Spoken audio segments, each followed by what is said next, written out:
이번 시간에는 항등식에 대해서 공부해 보도록 하겠습니다. 여러분들이 더 익숙한 등식은 방정식을 더 이때까지 공부를 많이 했었죠. 방정식은 미지수를 포함한 등식을 이야기합니다.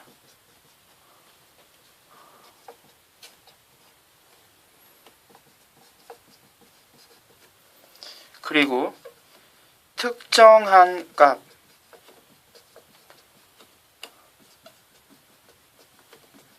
대입해야 식이 성립하게 됩니다. 자, 그럼 다음에 방정식을 한번 봅시다.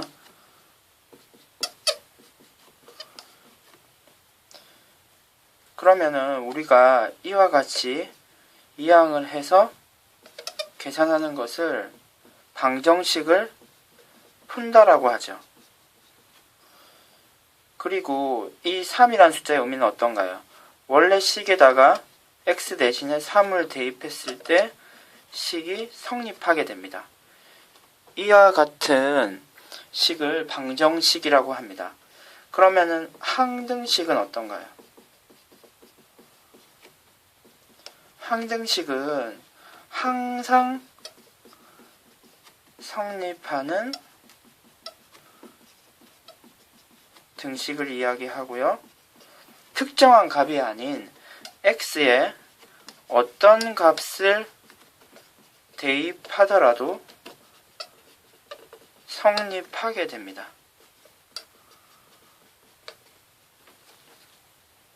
다음과 같은 식을 한번 봅시다.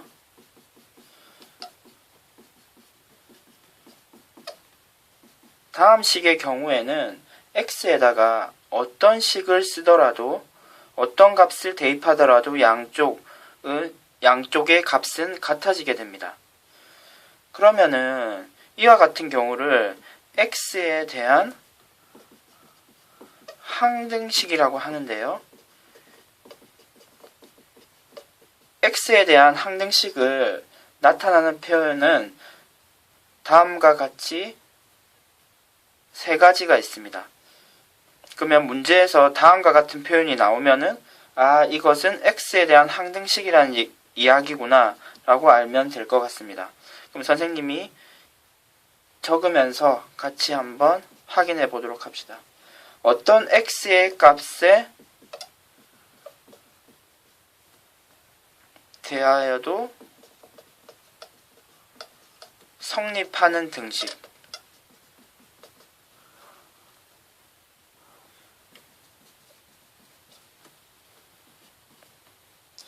모든 또는 임의의 라는 표현을 쓰기도 합니다. 모든 x에 대하여 성립하는 등식이라는 말이 나와도 x에 대한 항등식이라고 생각하면 됩니다. 그리고 x의 값에 관계없이 성립하는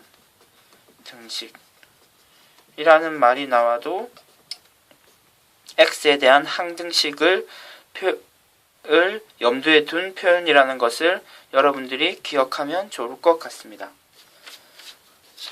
그러면 다음으로 항등식의 성질에 대해서 한번 알아보도록 하겠습니다.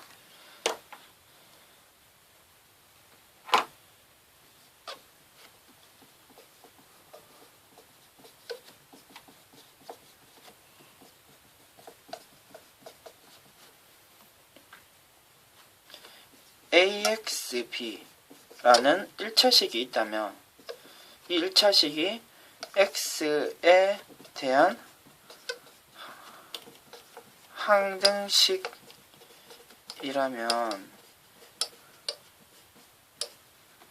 A와 B의 값은 어떻게 결정되어야 할까요?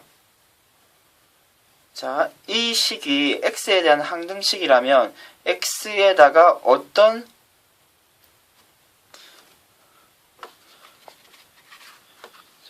이 식을 조금 잘못 적었습니다. ax 플러스 b가 0이 이 식에 x에다가 어떤 숫자를 대입하더라도 이 식은 성립해야지 x에 대한 항등식이 되는 것이겠죠. 따라서 만약에 x에 0을 대입해도 괜찮죠?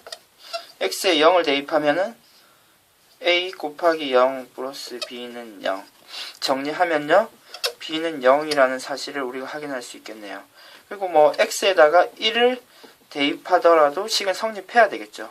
그러면 a 곱하기 1 플러스 b는 0 b가 지금 0이기 때문에 a는 0이 되어야겠군요. 따라서 지금 x에 대한 항등식이라면 우리는 a는 0, b는 0이라는 항등식의 성질을 확인할 수 있습니다. 그럼 다음 식에서도 한번 이 성질을 한번 응용을 한번 해볼까요? 그러면 A'과 B'을 왼쪽으로 이항을 시키면요. 우리는 이와 같이 항등식의 성질을 이용해서 확인할 수 있겠네요. 그러면은 다음과 같은 얘기를 할 수가 있겠습니다. 결국 이 식이 x에 대한 항등식이라고 한다면 a와 a'도 같아져야 되고요. 그리고 b와 b'도 같아져야겠네요. 마지막으로 다음 식도 한번 보도록 합시다. 다음과 같은 2차식이 있습니다. 만약에 이 식이 x에 대한 항등식이라면 a도 0, b도 0, c도 0이 되어야겠습니다. 그러면 다음과 같은 항등식의 성질을 이용해서 예제를 한번 풀어보도록 합시다.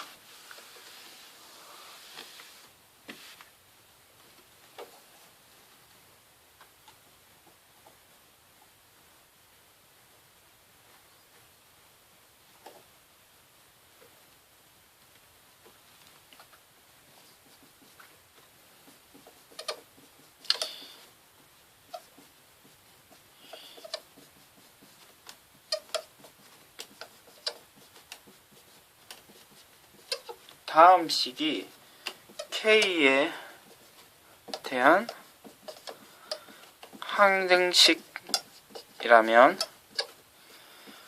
이 x 플러스 y의 값은 얼마가 될까요?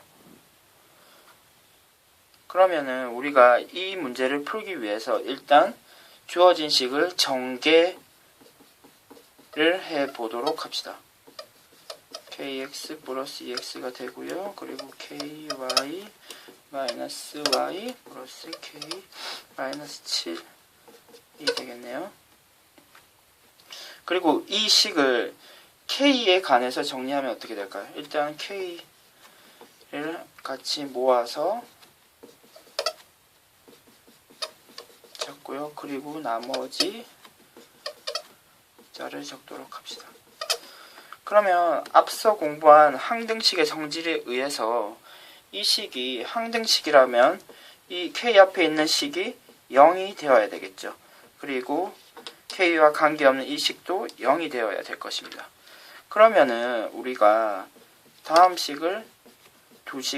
두 식을 이 문제의 조건에서 확인할 수 있겠습니다.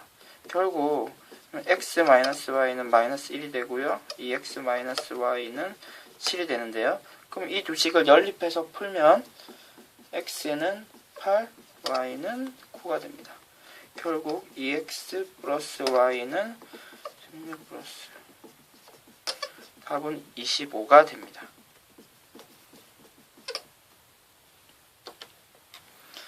그러면은 우리가 약간